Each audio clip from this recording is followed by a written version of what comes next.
Ladies and gentlemen, welcome to the World City Summit 2022 Plenary, Liveable and Sustainable Cities Emerging Stronger. I'm your host Adib from Center for Liveable Cities. Let me invite you to take your seats as we will be starting very shortly.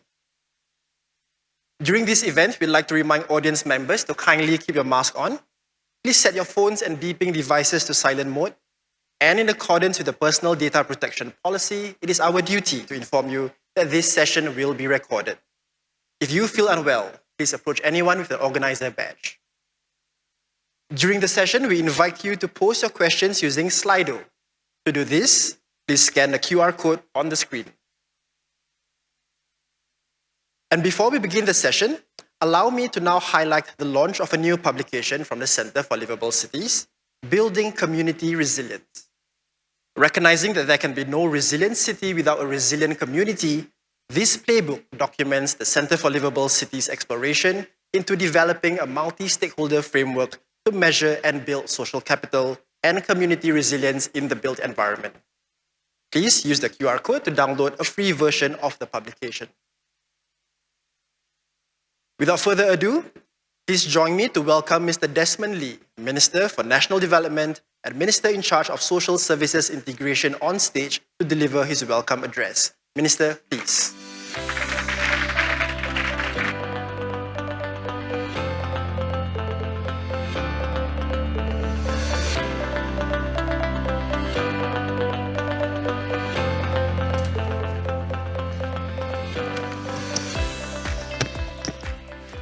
Excellencies, distinguished guests, ladies and gentlemen. Very good morning, and I know for some of you it's a really early morning, but thank you for coming bright and early. Thank you also for taking the time to join us from all over the world for our 8th World City Summit. In fact, we had a very energetic and robust session yesterday, both for the young leaders as well as the mayors, and of course many other plenaries and sessions yesterday. It is a privilege for us to welcome you to Singapore in person. Many of you had joined us virtually for last year's World City Summit. Back then, we were still in the thick of the pandemic, but we made the time, nevertheless, to come together, to learn from one another's experiences in the battle against COVID-19. Last year, we talked about COVID's wide-ranging impact on our public health systems, on our economies, and our societies, and how important it was for community to rally together based on a foundation of trust to mount a concerted response across the public, private, and people sectors. Last year, we had also discussed how we could confront the immediate disruptions brought by COVID, but also how we could take a longer-term view and rethink the ways in which we live, work, and play in our cities.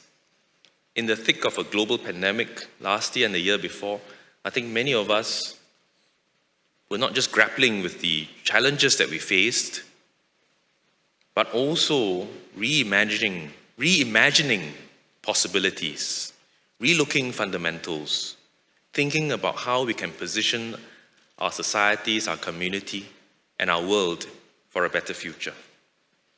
So this year, we hope to build on those important conversations as we continue to make our way out of this pandemic. This is reflected in the theme for this year's summit, Livable and Sustainable Cities, emerging stronger. Capturing the idea that not only do we want to make it through this COVID crisis, we also want to become stronger, more resilient, and more prepared for the future as a result.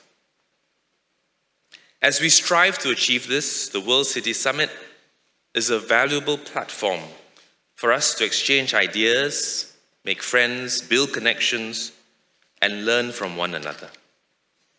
Because while we may represent different cities and come from different cultures, we also face many similar challenges as city leaders. These include global challenges like climate change and geopolitical tensions, economic challenges with rising costs of living and a potential downturn ahead, social challenges as we try to keep our societies inclusive and cohesive, even as our people become increasingly diverse, vocal in culture, beliefs, and socioeconomic status. And the development challenges that we all face as city leaders and planners: how to rejuvenate our cities without losing our sense of history, heritage, place, and purpose. How to meet our development needs while taking care of nature, stewarding our natural environment, making use of nature to serve community needs. How to maximize the potential of technology while leaving no one behind in our digital transformation. These are but some of the many issues that we can explore throughout this World City Summit. This year's summit includes sessions on topics such as climate change, sustainable finance, smart cities, development and planning, urban resilience, and future cities, where we can delve deeper into more specific discussions. But today I would like to focus on two broad strategies that may be helpful to us in our cities as we confront the challenges before us. And the first is to harness the power of citizen participation. Second, to harness the power of innovation. Let me start on citizen participation. Cities have always attracted diverse groups of people of different backgrounds, skills, aspirations, and perspectives. And we are only becoming more diverse as people connect to the world through the internet and social media. Sometimes this diversity can lead to disagreement or tension, which must be carefully managed. But often this diversity can also be a tremendous strength, giving us a richness of ideas and experiences to draw upon. And as our society's needs evolve and our external environment becomes increasingly complex, governments and city leaders will increasingly find that we cannot do everything ourselves. We will need to tap on the diverse talents and energies of our people and work together to address the difficult challenges of our time. In Singapore, for instance, we recently conducted our long-term plan review. We conduct this once every 10 years, a major exercise, to chart out what our future Singapore might look like half a century from today. So we plan 50 years ahead of us. And in planning for that long-term horizon, we also have intermediate markers in the form of master plans to make sure that these high-level concepts get distilled into detail so that we don't talk about it just at a high level. In this exercise, we reached out to more than 15,000 Singaporeans to understand their hopes and dreams for our future city, often not just for themselves. We asked them, what kind of city do you want to see for your children and your grandchildren? And to get ideas from them on what we can do. The values that many of them expressed: inclusiveness, resilience, stewardship of scarce resources, and the flexibility to adapt to future uncertainties, became some of the key principles that underpin our long-term plan for our city-state. The city of Seoul, Korea, too, directly involves its citizens in developing its master plan. For the 2040 Seoul Plan, citizen groups discussed their values and vision for their city, which were then put to a citywide online vote. The final statement selected reflected the aspirations of residents of the city, loosely translated into English as Pleasant Seoul. But I'm told that the Korean term captures a much richer and deeper meaning than just pleasant, and vividly articulates the desire of residents to live in a refreshing, enjoyable city with a high quality of life. So citizen participation can be a powerful force for good if you can harness it well and work well with diverse groups with strong, passionate interests. Often these groups have a single cause that they are pursuing. They're very passionate about that cause. Or they come together in informal networks, pushing for change. Whether we view them as adversaries or we view them as partners makes all the difference to cohesion of a city and, most importantly, to its vibrance and its energy. So for more ideas about this, you can check out the Building Community Resilience publication newly launched by our Center for Liveable Cities, and I hope you find it useful. It documents how city leaders can work with citizens to develop a comprehensive strategy for resilience in the face of challenges like climate change. So that's citizen participation. The second strategy I would like to touch on is the power of innovation. As new challenges come our way, we will need new and creative solutions to address them. Often it is the stress of a difficult situation that provokes an innovative response. And in many cases, technology can be an important enabler. For example, creative solutions emerged in many cities during the pandemic, often born out of necessity, often the brainchild of and spark of some groups or agencies or individuals who kind of seized on an idea and said, maybe this can work. In the city of Amman, digital reachability maps were created to highlight the gaps where essential goods and services like food and healthcare could not reach certain groups.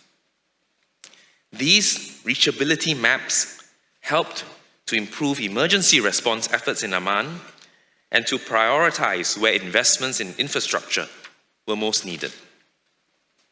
Now I understand the city is going further to launch an interactive platform which enables citizens to proactively update where help is required. And in the city of Rotterdam, where public budgets came under stress and could not provide much financial aid, RIKX, R-I-K-X, a digital marketplace, was created to connect social entrepreneurs to investors. The social entrepreneurs develop projects to help vulnerable members of the society secure jobs. RIKX values the social impact of these projects, and the private sector partners that invest in the projects can then monetize this social impact using digital tokens. Here in Singapore too, we embrace innovation to overcome our resource constraints and to pursue sustainable development. For example, we have a Cities of Tomorrow research and development program. It's a major effort spanning projects across our research institutions and institutes of higher learning. The program identifies key urban challenges and develops R&D solutions to support resilient, sustainable, and livable cities. We've seen good progress, and I'm pleased that we will set aside another $66 million over the next 5 years for this R&D program. This will support, amongst other research areas, the development of solutions that can help upgrade our aging infrastructure and create more space in our city for our needs. We will also develop solutions that use the latest technology, like data analytics and AI, to enable more effective urban planning that can cope with more complexity. Through more R&D collaborations amongst the government, the research community, and our private sector, we hope that the cross-pollination of ideas will strengthen our innovation ecosystem for our urban built environment and help our city better address our emerging challenges ahead. To conclude, citizen participation and technological innovation are two important tools that we as city leaders can tap on as we endeavor to emerge from the COVID crisis even stronger than before and be more resilient to adapt to and manage the crises that may come in future. Though there are still challenges that lie ahead, we can learn a lot from one another. We can work together across cities to improve our citizens' lives and make our cities even more livable and sustainable for our people and our future generations. The World City Summit is a useful platform for us to do this, to share experiences and best practices and explore new opportunities for partnership.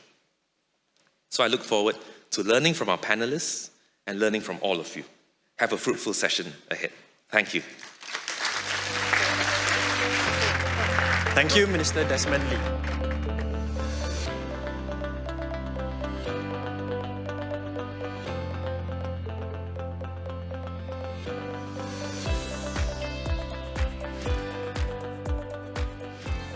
Ladies and gentlemen, may we welcome on stage our esteemed speakers and moderator for the panel discussion for our plenary Liveable and Sustainable Cities Emerging Stronger. Please welcome our moderator, Professor Simon Tay, Chairman of Singapore Institute of International Affairs and non-resident ambassador to Greece. And please welcome our panelists as well, the Honorable Patricia de Lille, Minister for Public Works and Infrastructure, South Africa, Dato' Maimuna Muhammad Sharif, Under-Secretary General and Executive Director of UN Habitat, and Dr. Chi Yong Cho, President and Chief Innovation Officer, Hyundai Motor Group. During the panel session, you may use the Slido Q&A function if you have any questions for our panelists. And now please join me to welcome Professor Simon Tay to introduce the panel session.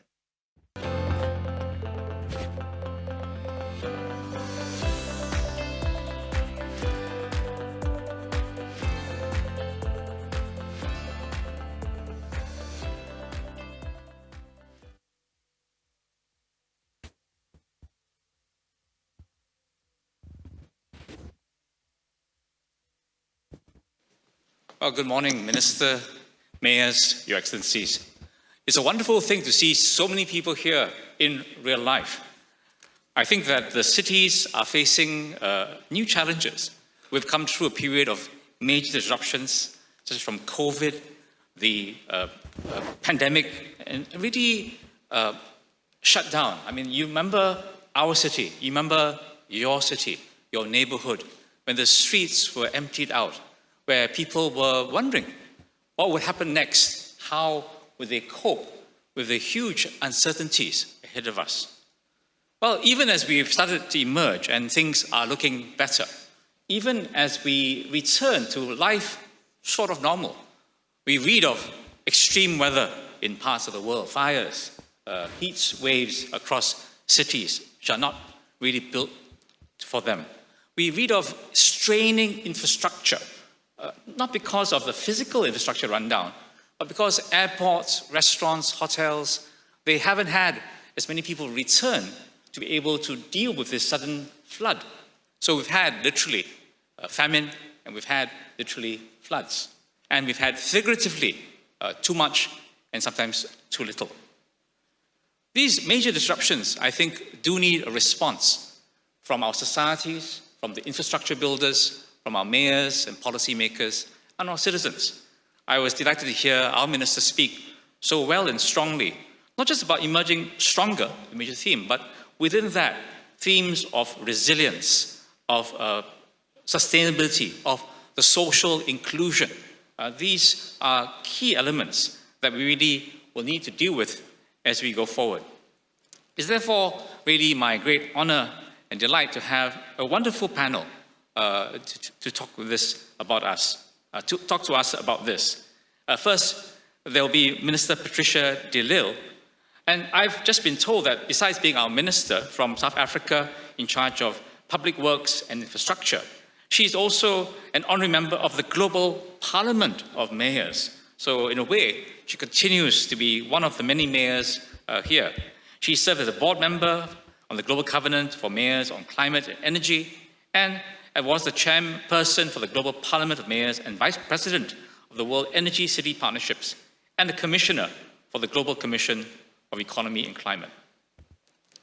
The second panelist will be Executive Director for UN Habitat, Maimuna Muhammad Sharif, who's by citizenship my neighbor from Malaysia. As ED of UN Habitat, she really has a global perspective, and really delighted that she could join us from a trip from their headquarters and across Europe. And the third panelist, last but not least, is Dr. Chi Yang Cho, who is the President and Chief Innovation Officer for Hyundai Motors. And if you've never heard of Hyundai, then perhaps you've never heard of his country, South Korea, because they're almost synonymous. They've done so many things together. So that'll be my privilege to have these panelists speak. And I've been instructed to give them quite short time limits for about 4 minutes each, and then subsequently we'll deal with some questions, which you know how to deal with them. Thank you very much. Minister? Thank you, distinguished guests. Good morning. And thank you for the warm welcome to Singapore. Cities, as we know, have faced major disruption, but it's, I think, still too early to estimate the impact of that. In South Africa, just 2 months ago, the restrictions were lifted.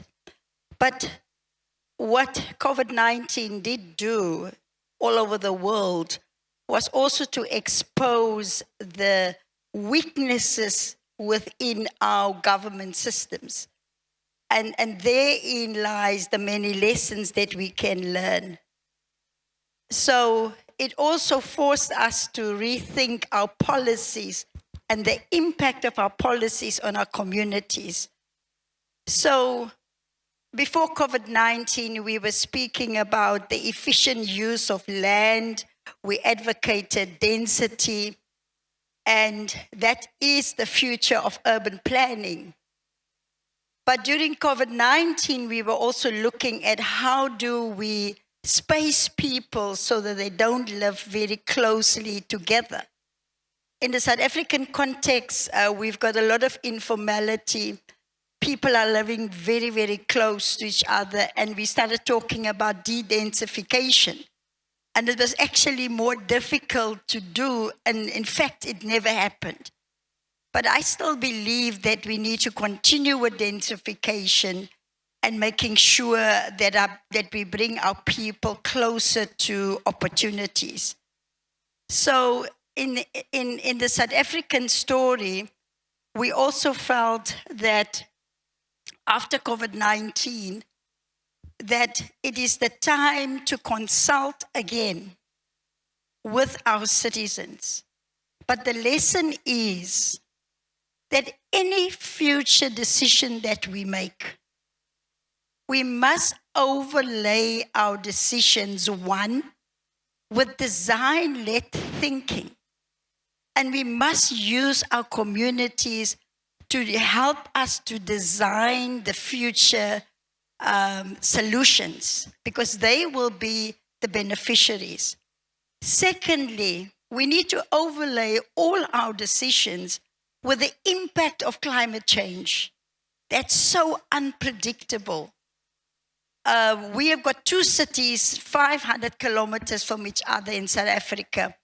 The one experienced severe drought even now, but just 500 kilometers away, another city, we had severe flooding and lots of infrastructure were destroyed. But then the third one is that we must always now overlay our decisions with technology. Technology must be guiding us. And in identifying the shocks and the stresses within our cities, we must make sure that those shocks and stresses, that we develop a counter for them. And I'm no longer a mayor, but what I do know, and I will always believe, is that cities are the drivers of change. It is cities that will determine the future of this world. And unfortunately, to all the mayors here, all the stresses and strains will have to be dealt with by mayors and not national governments, because that is where they talk. But where the rubber hits the roads, it's in our cities. So I'm very thankful to be here, and I hope you everything of the best for the discussions. Thank you very much, Minister. We'll come back to you some questions later, Minister. But now it's my privilege to invite Maimuna from the UN Habitat to share her thoughts with us. Thank you very much, Professor Tay. And also, I'm very happy to be here. I'm coming back kampung to Singapore. And honorable mayors, colleagues, ladies and gentlemen, we have come a very long way. We learned a lot for the past few years, and not at least due to the COVID-19 pandemic, that many families lost their loved ones, and tens of millions again become poor. Poverty is one of the areas, and inequality is also one of the areas that caused by the COVID-19. And according to the World Health Organization, just last month, 24 million new COVID-19 cases were detected. And we have also few challenges. At least 200 million people could be displaced by 2050 due to climate change. And today, 260 million people living in the coastal areas at high risk of rising sea levels. And 90% of them from poor developing countries and small island states. So yesterday I shared with you the 4 crises: COVID-19, climate change, conflict and crisis, and capital. And in the past 2 years, UN Habitat kept working very hard to create a better quality of life and leave no one and no place behind. We entered the pandemic just after our World Urban Forum 10 in Abu Dhabi in February 2020, if you remember. And we presented a publication on health and urban planning, and together with the World Health Organization, how to deal with COVID-19. And at the end of this year, at the end of June this year, I hope that it's the tail end of the pandemic, and UN Habitat and the government of Poland had hosted World Urban Forum 11 in Katowice, Poland. And we had close to 11,000 in-person delegates and over 6,000 virtual participants from 155 countries, and resulting in the Katowice Declared Action. And what I can assure you from the Katowice Declared Action is that we have enough policy, we have enough strategy, we are talking about innovation so far, but what we are lacking is that action. I mean, that is, we need to act now. Yesterday I shared with you, we have only 2,670 days if we want to achieve new urban agenda in 2030. So this is, in these few years, UN Habitat has even increased its technical support, technical portfolio across the world. Over 200 million of our earmark program may have to be adjusted to better address the COVID-19 repercussion and more for the most vulnerable. As an Under-Secretary General of United Nations, I appeal to all of you here at this summit. This is the time to support multilateralism. This is a time more than ever that is needed And for the past 2 years, the national and the subnational budget under pressure and declining donor funds. So I'm appealing to member states, including Singapore, to continue supporting our work, to continue supporting the mayor's work, so that the action is at the local level. And cities around the world need our support. Cities have been the frontliner for the pandemic. So recognizing this, UN Habitat adjusted our priorities for 2022 and 2023 to focus on the issue of housing. I think pandemic really wake up call for us to look at the design and focus on housing, climate change and localization of the sustainable development goals. The housing challenge is very acute during the lockdown. We ask the people to stay at home, but if there is no home, where can they stay? If we ask for people to be in the physical distance, if the house is very crowded, very small, how can they achieve physical distance? We ask them to wash their hands 3 or 4 times a day. If they don't even have water to drink, how can they even wash their hands?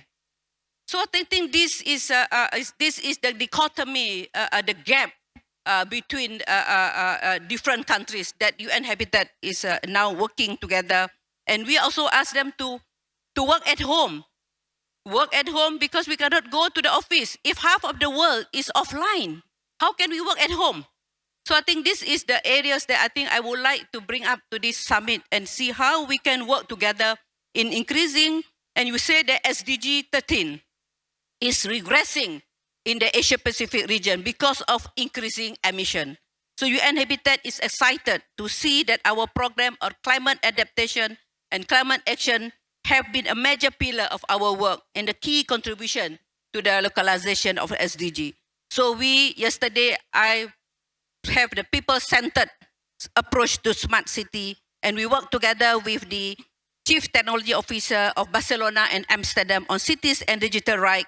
And we're also looking into the Innovation Technology Accelerator in Germany, and we launched the Climate Smart City Challenge together with the British and Swedish partners.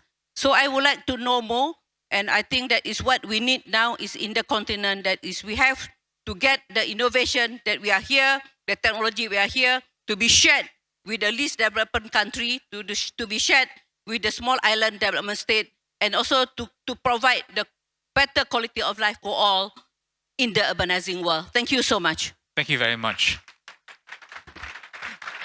Madam Under Secretary, thank you very much for that, a call for action and point to a lot of the gaps that existed and do still exist and need to be addressed as we go forward.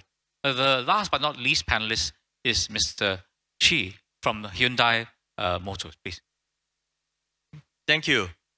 The pandemic undermined the cities by exposing their inherent weaknesses.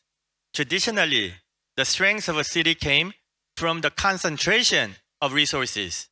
Many of the cultural, political, and technological advances we enjoy were only made possible due to collective intelligence in dense urban settings.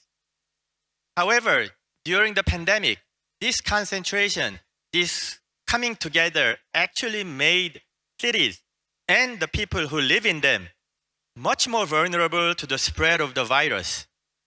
And the fear of catching the virus by not following actually the strict social distancing guideline demoralized the citizens. So the major side effect was how we were forced to deal with isolation because of social distancing measures. The physical and psychological isolation was something that each one of us had to deal with. But as always, some people were affected more than others. For example, some people actually embraced the opportunity to work at home, while others perhaps felt isolated and were confined within even a smaller space. Even when it came to exercise and leisure, those with a garden or sufficient resources to enjoy some form of vacation when the rules permitted had a much better time, while others without such resources had their access to outdoor space, such as parks, taken away during the height of the social distancing. So the pandemic forced us to face the limitation of modern cities like never before. In the midst of this change, as Chief Innovation officer of the Hyundai Motor Group, I realized how important it is to connect people in order to improve how cities function and make life better for the people who live in them. As we slowly recover from the pandemic, it's more important than ever to think about how to connect people in a way that can quickly revitalize communities and make our cities truly vibrant places where people can come together with confidence. So one such effort is our group's Universal Mobility Project, which endeavors to make mobility accessible for everyone. After a very successful pilot in Los Angeles, which utilized the wheelchair accessible vehicles, we are now in the process of developing advanced technology and autonomous wheelchair accessible purpose-built vehicles with universal access features. Furthermore, we are looking into how we can add more value and deliver true human-centered mobility by expanding the role of these purpose-built vehicles, and we go beyond connecting people to public spaces for social gathering. So we are investigating how these vehicles of the future can serve as new forms of public space. And we are challenging our engineers and designers on smartest way to seamlessly connect air mobility with the ground mobility to redefine urban boundaries. So we are leaving no stone unturned to gain a better understanding of how a city operate on every level in order to implement solutions to connect all people, including those with disability or little access to mobility. Our exhibition booth at the summit showcasing this Greenfield Smart City Master Model is the result of our research into what an ideal city should be. So what we tried to do was not to present a single definition of an ideal city, but we wanted to engage in a continuous effort to think about how to better design cities to solve not only existing but future challenges. In conclusion, we believe that our understanding of the cities will continue to evolve, just like how cities continuously change in the face of disruption such as the global pandemic. Thank you. Thank you, Dr. Chi. Dr. Chi gave us a very insightful, interesting view of how future trends might be, what they try to innovate, and reimagining our connections, even as we create that sense of space between us in case of pandemics. We're going to answer the question and answer time, Your Excellencies. So there's a system where you've been briefed how to enter questions into the virtual world. I'll look at them. But let me start off with some questions of my own based on what we've heard from the speakers. First, if I may, to Minister Delil. Minister, you emphasized the inclusion, people participating not only to give feedback, but actually helping sort of shape the city. Could I ask you, with the cities growing so rapidly, how can we ensure the infrastructure can keep up with those needs and those aspirations? And how do we build in more resilience with shocks and disruptions that we may not be able to fully imagine right now? Yes, of course, to build a resilient city now is more than just building for the unpredictable climate change that we are facing. A resilient city must be built to include the consideration of the social, psychological impact of the people living in those cities. And if you have a city that do not consider the impact of the most vulnerable people in your city, then it can't be a resilient city. They must be foremost in whatever you decide to build. Because urbanization is a reality. And our cities were not built for all the millions of people that we find in our cities nowadays. So investment in infrastructure is key. not only do we need to build new infrastructure, but we also have to maintain existing infrastructure. We have to retrofit existing infrastructure to make them green buildings, water savings in your buildings, electricity saving in your buildings. Because if infrastructure collapses and it fails, then your resilient city will be impacted on completely. So we must know and we must be more prepared for climate change. We need to have early warning systems that can detect and give us warnings before the time. We see with climate change, the early warning systems can predict a storm, but they can't predict the severity of the storm. So therefore, infrastructure is critical for all our cities. So the benefit of investing in infrastructure, governments must lead by example. And by investing in infrastructure, you then create the conditions conducive for the private sector to invest. And you also create a situation whereby you have a crowding in effect by the private sector. So partnerships going into the future, governments can't do it alone. You do need the partnership between the public and the private sector to build resilient cities. Thank you. Thank you, Minister. Truly excellent answer that deals not only with the question of who do we build cities for, and your emphasis on the vulnerable, but also who will build the cities. On that second part, could I turn to Undersecretary Maimuna to talk about financing partnerships? One of the when you were talking about the huge gaps earlier, it struck me that how are we going to actualize them? How do we leverage the partnerships between the private, public, people sectors to really implement these urban projects in a much more integrated, systemic way? Thank you very much for that question, sir. From my work as a former mayor until now as an ED of UN Habitat, I promote the principle of 4P, public, private, people partnership, as what the ministers mentioned just now when dealing with cities. And cities, as you know, that cities is the engine of growth. Cities is also consume 70% of the carbon emission, and also release 70% of carbon emission, and also consume 70% of energy. And by 2050, 70% of the global population will be in cities. So we need to finance cities. We need to work together with the private sector.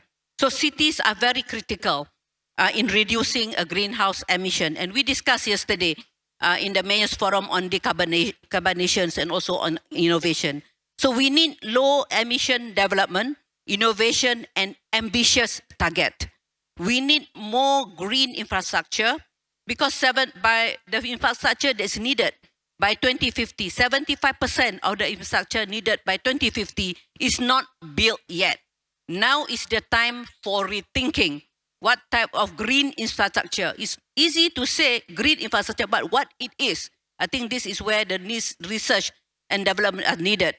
And we need more green building and renewable energy. So I will share some of the priorities at our work in UN Habitat as they strongly extend the issues of climate finance.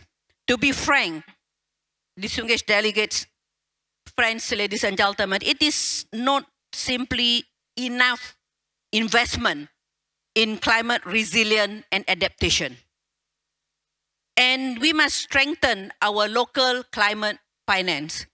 The expected annual adaptation cost in 2050 are more than $4 trillion. So cities in partnership with international institutions, regional bodies, national government, and the local stakeholders increasingly play a pivotal role. For example, in 1971, Singapore hosted the first Commonwealth Head of Government meetings, CHOGM. Now, half of a century in 2022, CHOGM hosted by Rwanda in Kigali. Urbanization has been identified as a defining issue in the Commonwealth leaders. And they came up with a communique and resolution just recently in Kigali. So to build the partnership, UN Habitat is supporting capacity building at all levels. We have working together with CLC on building the capacity building for all mayors to helping cities to access adaptation funds at the international level. Sometimes the cities have no fund. It's one scenario. Another scenario, the cities have the fund, but it's very difficult to implement. How to implement their lack of capacity in doing the development that can be funded. So we have to work at all levels. We increase our chances of reaching the goals to set the Paris Agreement if we work together in the partnership. So nature-based solution. This is also one of the powerful tools used by cities of enhancing resilience, addressing the floods and extreme heat, improving the life and urban resilience, and also protecting biodiversity or biodiversities. CSITY or biodiversity, SITIES. So I think this is very, very important. And UN Habitat support the project around the world with nature-based solutions in support of the climate resilient, informal settlement through our public space project. At the same time, also applying the nature-based solution and the local resources. So we are also accelerating the rollout of our resilient settlement for the urban poor program. I think this is very important because climate change and all the 4 C's that I mentioned just now, the most being impacted is the vulnerable people and the urban poor. And we also tried and tested the slum upgrading in the innovative ways on climate resilience to leverage, to scale up and the support for the global level. So I think what we need now is that, I used to say, think local for the cities and the mayors. Look at what are the problems and the challenges of your cities. Act global, come here and discuss together in this room. When you learn here, you go back and apply local. So think local, act global, learn global, and apply local. Thank you. Thank you. A very inventive play with words about biodiversities, as well as the nexus between local and global things that really catch our imagination to how to rethink post-pandemic about the future. Dr. Chi, the private sector has been talked about a lot by our minister and our international organization, ED. As the only private sector person on this panel, could you try to respond and share with us a bit about how you see the innovation of future cities, smart cities, technology, you mentioned that in your first remark, and what kind of solutions can be achieved, and that can also be, in that sense, inclusive. Both the speakers before this have mentioned the urban poor. When actually we plan a new product or service, being the first and being the best is all well and good. But the most important thing is fulfilling the customer's needs and planning a livable as well as sustainable city can't be all that different. While innovation and technology are important, the real question that we must ask is, do they address the unmet needs of the citizens? That's because we strongly believe that all cities should be human-centered and that the smart city technologies can only have a place if they can improve the lives of the people who live in those cities. For example, when we think about self-driving technology, we must ask ourselves, how can autonomous vehicles change the city and the everyday experience of the citizens for the better? Fortunately, there are many ways in which they can do that exactly. Placing autonomous logistics on the ground will help alleviate traffic and allow for more pedestrian space. And as autonomous vehicles are designed to spend almost all their time on the road, there will be less requirements for parking facilities, which will free up more space for parks and public space for people to enjoy.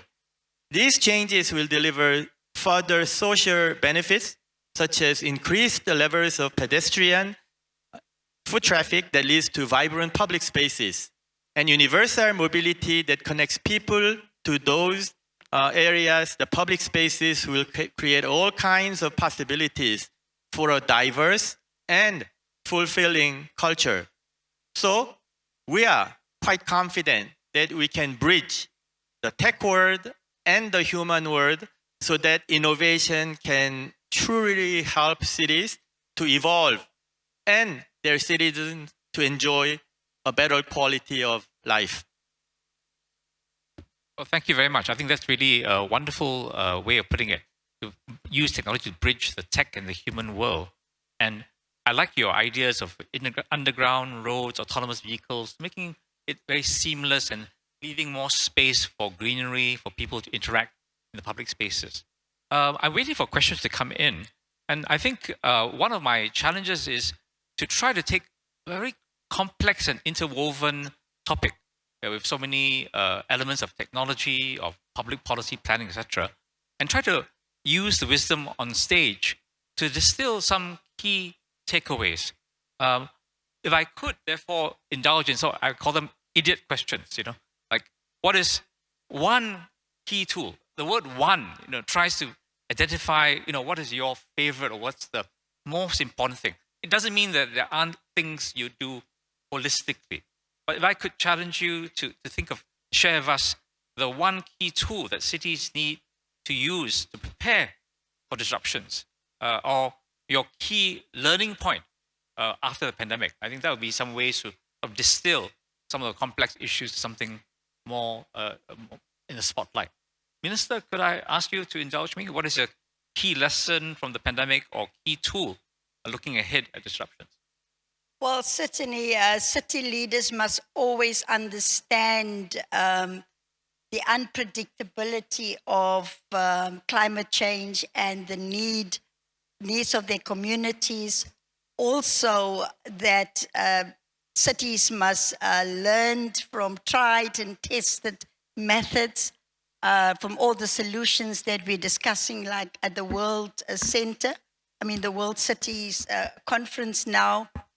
But also, we need leadership that are caring, leadership that makes sure that you consult with the communities. Like Minister Lee said this morning, that the impact is mostly felt by the communities, and therefore they need to be part of the solution.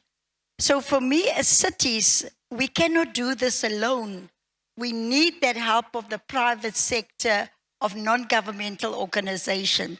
But leadership is key. We need to lead from the front, but we also need to implement. We need to see purposeful action and not just talk. When we leave from here, is to take the lessons and go and implement it in our various cities. I thank you. Thank you, Minister. Maimuna, would you like to share with us one key tool or takeaway? Yeah, I'm sharing key tools that we developed in UN Habitat during this pandemic. The importance of resilience in leadership, resilient in doing things, and resilient implementation, resilient financial, because many of our program promote resilience in governance, environmental, social, and spatial. So we came up with a tool, City Resilient Profiling Tool.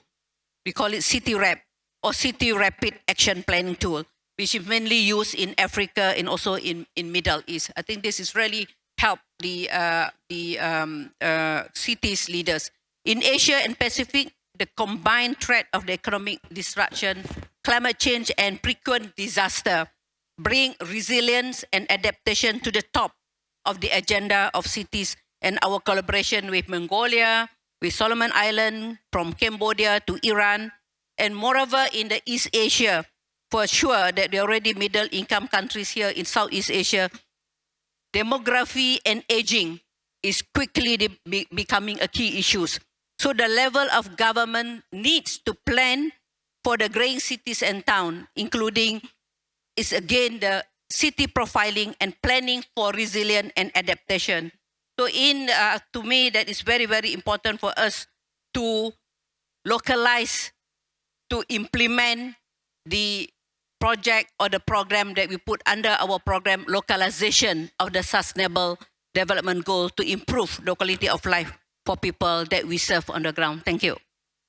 Thank you. We're coming to the end of the session. Dr. Chi, if I could ask you to jump in a bit about leadership. It's been emphasized by both Minister and Maimuna, and community inclusion, of course, but I think everyone emphasized the need for leadership. What do you think are the challenges for leadership, whether from the private sector, where you are, or from the public? And what kind of game changers, mindset shifts do we need from our leaders for our cities? Well, one of our key human-centered value is enable. It's our belief that all data and technology is meaningful if and only if it can help people make better decisions.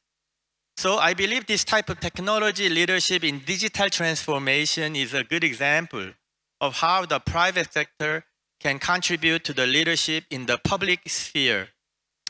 I would like to also emphasize the earlier point that I made about how the pandemic weakened the connection within cities and how we must re-establish that vital connection between people. Unfortunately, there is still a degree of isolation that remains, even as more and more people are going to shopping or going back to workplaces. We need to revitalize the city and help people really feel that they are part of the community again. Reinstating this sense of belonging is key to emerging stronger. We must also learn the lesson of the pandemic and ensure that we are better prepared for any forms of disruption that may happen in the near future. This will be an area where leadership from both the public and the private sectors should come together to create a smarter, more resilient city that can build a stronger communities and lead to a brighter future. Thank you. Thank you, Dr. Chi. Some closing thoughts, Maimuna, about leadership and game changing for the future? Well, in the leadership, well, I was a former mayor and the first lady mayor in Seberang Perai. I promote here to have more gender parity in leadership.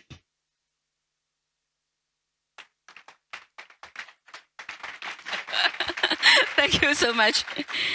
Because I think that cities plan for women is also cities for all. Because if a city is safe for a woman, definitely safe for men. So we need more gender parity. And I'm in the international gender champion, been asked by the Secretary General, so I have to speak to what I've been asked to do. So please, all the government or the city leaders here, bring gender parity and include women in your leadership in the decision making. Thank you. Thank you. I think certainly I emphasize that among the ideas of inclusion. The community can't be, about traditional decision makers, has to include much broader stakeholders. Minister, a closing wisdom from you. We must see the opportunity in the crisis. The crisis created lots of opportunities to do things differently. We need to adapt, we need to change. It's no longer business as usual. But we would like to see a more caring world, caring mayors, and that we need to make sure that we at all times also build a future city for the next generation. And therefore, it's also important to bring in the youth and women to make sure that they are part of the planning from the beginning stages. I thank you.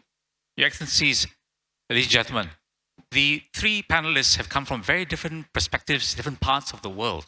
South Africa, Hyundai in South Korea, a very developed country and a very advanced company.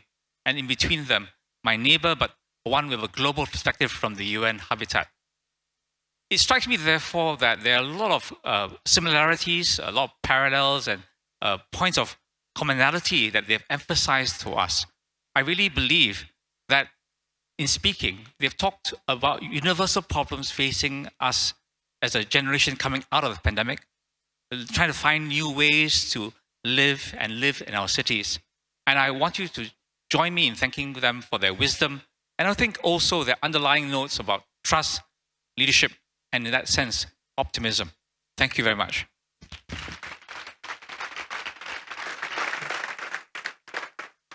Thank you, Professor Simon Tay, Minister Patricia DeLille, Executive Director Maimuna Muhammad Sharif, and Dr. Chi Yong Cho for this insightful discussion. May we invite all of you back to your seats, please.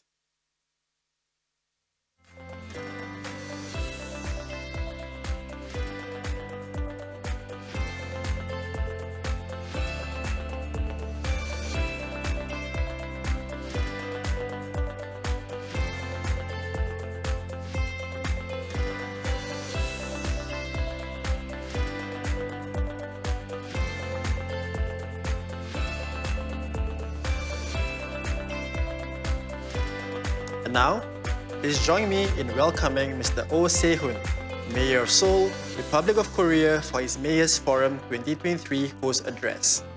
Seoul will be hosting the World City Summit Mayors Forum in 2023. Mayor, please.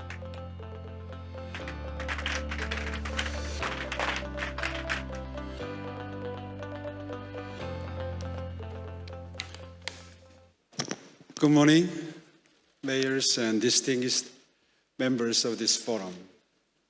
I'm Oh Se-hun, Mayor of Seoul.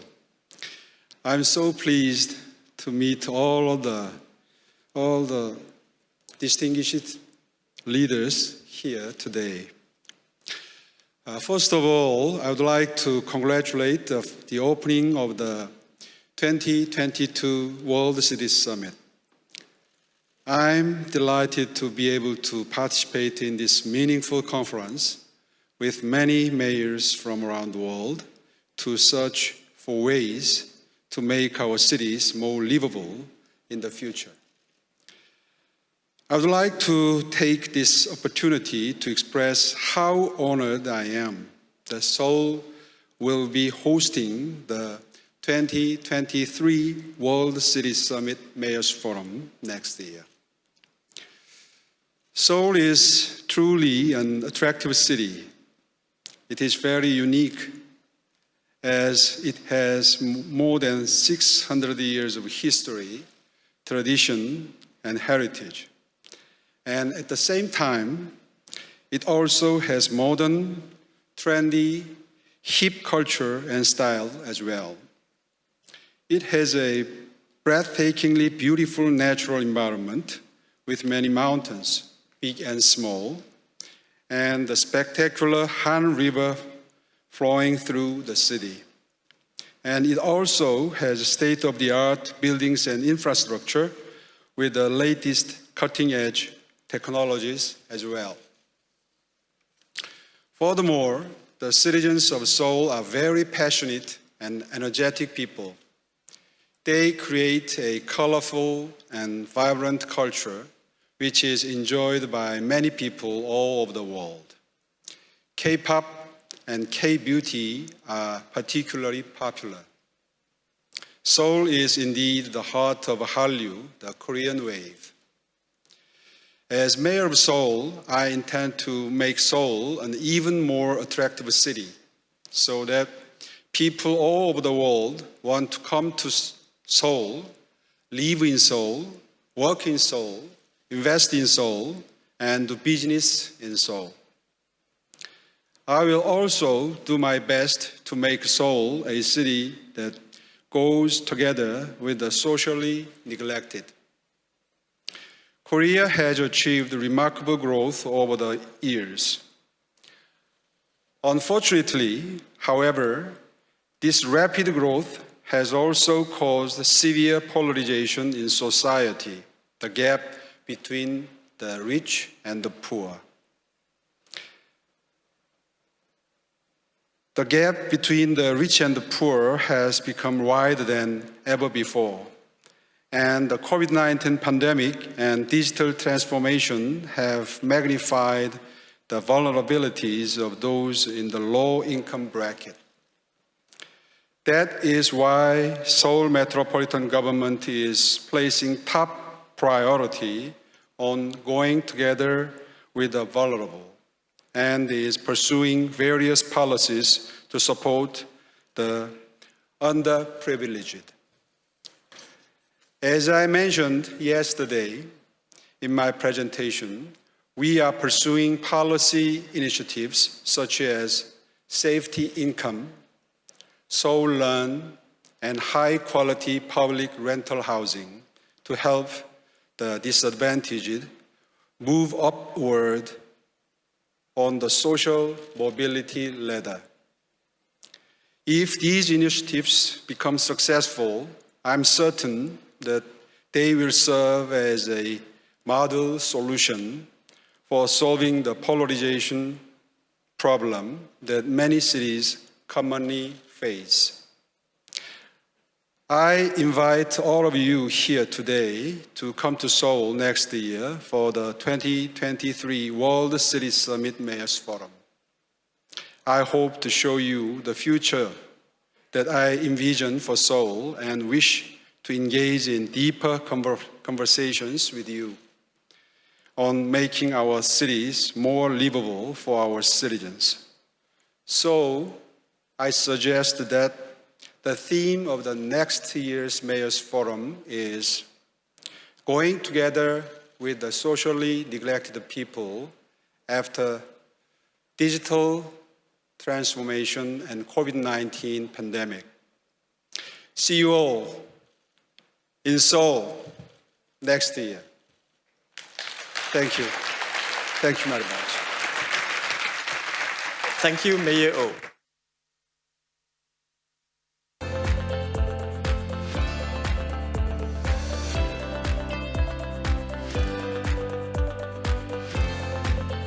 Ladies and gentlemen, please join me in welcoming our guest of honor, Mr. Teo Chee Hian, Senior Minister and Coordinating Minister for National Security, to deliver a special address.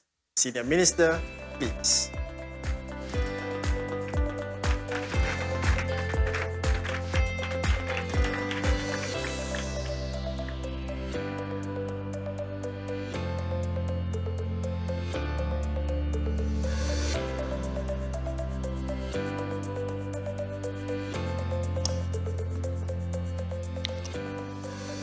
The Honourable Minister Patricia De Lille, my colleague Desmond Lee, Minister for National Development of Singapore, Mayor Oh, thank you for your warm welcome to Seoul, Dato' Maimuna, and Dr. Chi Yong-Chu, President and Chief Innovation Officer of Hyundai.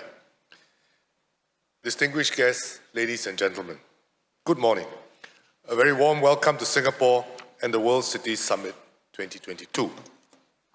It has been more than 4 years since the last World City Summit was held as a fully in-person event. And it's great to be here in person. I think all of you will feel the same way too. Since then, we have been weathering a worldwide pandemic and facing the global effects of a war in Europe. We are also facing longer-term secular trends, such as climate change and attitudes towards a more integrated global economy have shifted. All these have major impacts on our cities. Cities formed and grew because of the important economic, social, and cultural functions they play. But cities have also generated new problems because of the growth of economic activity and the crush of many people living together. And over the centuries, cities have been afflicted by plague, pollution, and uprisings. The pandemic has highlighted the challenges that cities face in terms of how to be more resilient, sustainable, and cohesive. In the meantime, cities will continue to grow apace. The percentage of the world's population living in urban areas has risen from 39% in 1980 to 55% today. Both global population and the extent of urbanization will continue to grow. The UN projects that urbanization will increase to 68% globally by 2050. This translates to an additional 2.5 billion people in urban areas. Bigger cities are likely to grow even bigger, and smaller and medium-sized cities will continue to grow, especially in the developing world. Close to 90% of the growth in the world's urban population will take place in Asia and Africa. We need a new paradigm to put all these things together, to plan, build, rejuvenate, and create resilient, sustainable, and cohesive cities. This World Cities Summit will help us share experiences and be inspired by what has succeeded and understand what has not worked so well. This will allow our cities and our city leaders to offer the pathway to a better future for our residents, our countries, regions, and our world. But the path ahead is not a simple one, and cities face several dilemmas. And it's essentially because there are so many objectives, some of them conflicting with each other, which have to be resolved at the same time. It's a multifactorial problem. First, do we become more concentrated or distributed? Build more densely or extend the sprawl? Can we achieve the benefits of both concentration and distribution at the same time? Second, can we achieve growth, yet have sustainable and livable communities? Third, can our cities stay open, yet remain cohesive and united in purpose? So let me elaborate on the physical challenges as well as the social cohesion challenges that cities face as they grow. And borrowing the terminology of our friends in the infotech world, the hardware in terms of physical development, the firmware in terms of processes, rules, and regulations that make the city work, and the software in terms of building cohesive communities. As I said, there are no easy solutions, and the paths we choose depend on our history, our geography, and cultural roots and values. First, concentration or distribution. Since historic times, populations have concentrated in places which offer natural advantages: resources, water, agreeable climate, along natural routes in river valleys, or sheltered coves along well-traveled coastlines. The concentration of people and resources in urban centers continues to bring many advantages. Cities reap economies of scale in efficiently producing, supplying, and exchanging a wide variety of goods and services for a large number of people. The consolidation of resources allows cities to provide better basic social services and raise the services that can be provided to a higher level: tertiary education, specialized healthcare, more airline connections, and a wider variety of cultural activities. The concentration of people, economic activities, and knowledge sparks new ideas and innovation, which drive economic growth, create new jobs, and attract even more people to the city. However, we are all too familiar with the problems that afflict cities: overcrowding and traffic jams, long and crowded commutes, air, noise, and light pollution, sanitation and the management of urban waste streams, high levels of stress and health issues. And, as the COVID-19 pandemic has shown, while urbanization is designed to increase opportunities for interaction, this also increases contact and exposure, and the likelihood of transmission and evolution of infectious diseases. Cities can become incubators and multipliers for disease outbreaks. So how can we reap the benefits of urbanization without the disbenefits of concentration? As city planners, our decisions are not quite so simple as choosing between building higher and more densely in existing urban areas, or extending the city limits even further with even more distant new suburbs and townships, creating their own problems. Our choices are constrained by ownership and land issues, the cost and difficulty of each scheme. And if these constraints cannot be overcome, sometimes the result is steady decay of the city center while the periphery continues to grow. And sometimes the problem is too difficult and we build a new city somewhere else while we try to solve the problems of the existing one. These are not good recipes for the long-term future of a city. Most countries are not able to have as centralized an approach as China, for example, which has limited the growth of its biggest cities, increased the attractiveness of its next tier, and encouraged the development and modernization of smaller cities. This is complemented by developing overarching plans for regions or belts that may encompass several urban centers of varying sizes in close proximity. On a city scale, good planning can maximize the benefits and minimize the disbenefits of urbanization through a creative combination of centralization and distribution. And having a comprehensive transportation system that is well integrated with urban planning will improve mobility and accessibility and achieve a better balance between a more concentrated or distributed urbanization.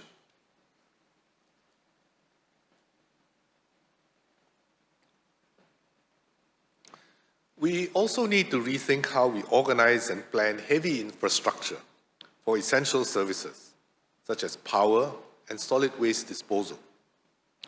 In central Tokyo, for example, there are 21 clean and efficient waste-to-energy plants within the city itself.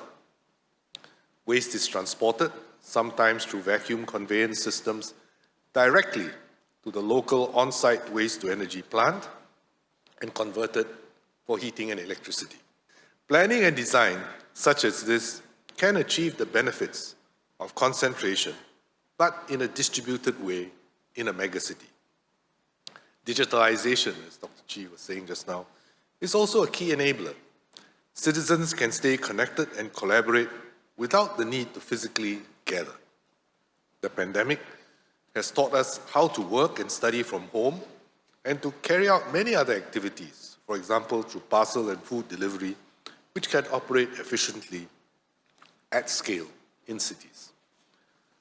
On a wider system level, many cities, like the city of Seoul, are investing in infrastructure to boost smart innovation and digital services for city planning. Many cities also have or are implementing city operational centers that feel the pulse of the city through feedback from citizens and sensor networks, are connected to key city agencies and supported by AI and other decision tools to optimize the flows and rhythm of the city and anticipate and respond to incidents. The second dilemma is, can we achieve growth yet have sustainable and livable communities? While good planning for the hardware of a city, its physical infrastructure, provides the foundation for a more sustainable and livable city, another key element is the firmware, the processes, rules, and regulations that translate policy intentions into actual actions by agencies, property owners, developers, and citizens.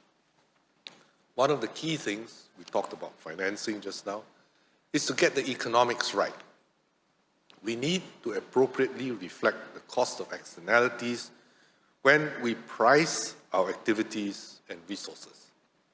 This will incentivize consumers and businesses to take into account the real cost of using these resources and avoid excessive consumption or waste. It may be a paradox, but charging the right price, and sometimes a higher price, may help to ensure that basic services can be provided, because people then are prepared to invest in them. I'll give you an example. According to the World Resources Institute, Singapore will be one of the most water-stressed countries in the world by 2040. Water in Singapore is priced to reflect the full cost of its supply and production, and we also impose a water conservation tax to reflect its scarcity value. The appropriate pricing approach has made it possible for Singapore to invest in the recycling of water for potable use, making use of every drop of water more than once, and increasing our water resilience. Energy is also priced at market costs to encourage efficient use, with no subsidies. We also price in negative effects of greenhouse gas emissions. In 2019, Singapore was the first Southeast Asian country to introduce a carbon tax, which is borne by the parties contributing to those emissions. On the other side of the coin, we support and encourage businesses to pursue energy efficiency, and we incentivize households to switch to more energy-efficient appliances by subsidizing their upfront costs. We use some of the carbon tax for these purposes. We believe that with the right policies, city governments can embed environmental sustainability more meaningfully in the psyche of its businesses and residents. Sustainable urban transportation is also an important element for a greener and more livable environment. The city of Medellin in Colombia is focusing on sustainability to enhance its transport networks and grow its green economy. Sustainable urban transportation is not just about replacing internal combustion engines in vehicles with electric vehicles. This removes the engines, but not the vehicles and the congestion. The more fundamental system solution is to minimize the need for personal use cars through well-integrated urban planning and a more comprehensive public transport system. And this is why Singapore has also invested heavily in public transport. And since 2018, Singapore has implemented a zero growth policy for our vehicle population. We aim to be a 45-minute city in 2040. 9 out of 10 trips between homes and workplaces will take less than 45 minutes on our public transport network, even during peak hours. And today, we are about 2/3 way there. We also have to think creatively about how to make our cities more pandemic resilient. On a mini scale, the design of Singapore Changi Airport's new Terminal 5, which is expected to serve more than 30 million passengers a year, has taken into account how to let travelers enjoy a fully integrated and interactive experience in normal times, but be able to segment and separate traveler streams efficiently when needed. Of course, achieving this for a city is many, many times more complex, especially if we have to retrofit this into existing cities, buildings, and transportation systems. But building resilience, whether to pandemics, natural disasters, or to the effects of climate change, such as more extreme weather and rising sea levels, is something that we need to do to protect our cities and our residents. A key way, of course, to push the boundaries and unlock green growth opportunities is to invest in R&D and catalyze innovative and sustainable urban solutions. Cities can serve as living laboratories for companies and researchers to develop, test, and validate clean and sustainable technologies in real-world settings before implementing them on a wider scale to more cities. The third dilemma, which has been touched on by several of our speakers earlier, is how do we build cohesive cities? How do we stay open and yet remain cohesive and united in purpose, serving all the residents, including the most vulnerable? This speaks to the software of a city. How can it not only be more livable, but be more lovable? Both ways. The residents love the city, and the city leadership love the residents. And the residents, of course, love each other. Cities thrive by being open, attracting skilled, ambitious, hardworking, and entrepreneurial people, bringing them together to spark new ideas and driving economic progress. However, all over the world, being open has also led to growing anti-globalization, populism, and feelings of resentment towards newcomers to the city or to a country. This is particularly so when the distribution of globalization and openness and technological advance are felt by existing residents. The disruptions of these are felt by existing residents, while the fruits of globalization are not distributed equitably and may accrue to the new arrivals more than existing residents. We have seen this in major cities around the world and feel this here too in Singapore. So how do we deal with this dilemma? Rather than to close ourselves, which will mean that cities will no longer serve their proper purpose of being open and bringing people together, cities should continue to stay open to investments and talents from around the world. This is key to creating progress, keeping their economies innovative and vibrant, and thereby providing good jobs and better opportunities for their residents and citizens. Cities should focus on preparing their people to take up the new opportunities created by that openness in the cities. A forward-looking education system, coupled with continuing education and lifelong learning, a new frontier in education, so that its citizens can acquire the skills of the future and be ready to take up the jobs of the future. Doing so ensures that the city can continue to advance while making sure that its citizens are better equipped to compete fairly for the good jobs created.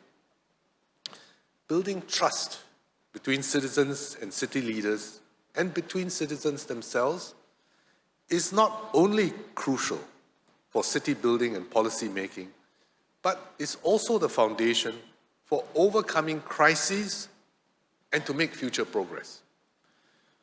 According to a study in March last year by the University of California, Riverside on the COVID-19 pandemic, social ties and connections, of which trust is a key component, are some of the most critical drivers to build resilient communities in our cities. The collective efforts witnessed during the COVID-19 pandemic are a good example of the social resilience, cohesion, and connections that many cities have built up over the years. With trust, cohesion, and collective action, we combine our strengths together to fight the virus. Without trust, cohesion, and collective action, we expend our energies on quarreling with each other and not fighting the virus. And that has made a key difference. Cities need to build on this and continue to find ways to create social capital. One way is through civic and government interventions, such as the co-creation and provision of shared spaces and shared experiences, something that Dato' Maimuna and Minister Dilil spoke about eloquently just now. In Singapore, our education system gives every Singaporean the opportunity to build a better life and share the fruits of our progress as a country. We provide high-quality, affordable public housing to ensure all Singaporeans have a home and a stake in our country's future. At the same time, we ensure that our housing neighborhoods are ethnically integrated to foster racial and religious harmony. And this is done through rules and regulations. The creation of shared experiences and shared spaces also helps us to build bridges and stronger connections between the long-term residents and those who come to work for a time. The conservation and rejuvenation of important landmarks that define the city's roots and its ethos are also important. It gives a sense of place and a sense of belonging to the long-term residents, and it helps new ones who come to the city to understand what the city is all about. Residents have made a long-term commitment to staying in the city to build their careers and raise their families, while those who came initially for work may subsequently become residents if they share the city's core values and are prepared to contribute to the shared long-term good of the city and its citizens. We are at the World City Summit because we believe that cities can be agents of change. We have to pool our experience and knowledge and work with one another on the hardware, the firmware, and the software of our cities. This will enable each of us to build unique cities of distinction, which are resilient, sustainable, and cohesive, eminently livable and livable homes for our people. So let us unite our communities so that we can emerge stronger from the ongoing crises and be ready to lead in addressing the future challenges that our planet faces. I wish all of you a fruitful and insightful summit. Thank you very much. Thank you, Senior Minister. May I please invite Senior Minister Teo to remain on stage for a photo? And may I also invite our esteemed speakers and panelists to return on stage for a photo, please. Thank you. For our audience members, playbacks of this plenary session will be available in our virtual conference, which will be starting from 10 August and will include replays of our in-person sessions and other new content. Please scan the QR code on the screen for more information about the WCS 2022 virtual conference. Also, please use the QR code or link to fill in our feedback form. Thank you. We've now come to the end of the program, and you are welcome to visit the Smart Cities Expo and Expo booths. The exit on the right will also bring you to the Singapore Pavilion, which showcases Singapore's strive to become a living laboratory for solutions that enable greater livability, sustainability, and resilience. These are open till 6 p.m. daily. Our next session, the Lee Kuan Yew World City Prize Lecture and Forum, will feature the cities of Vienna, Antwerp, Boston, and Lisbon.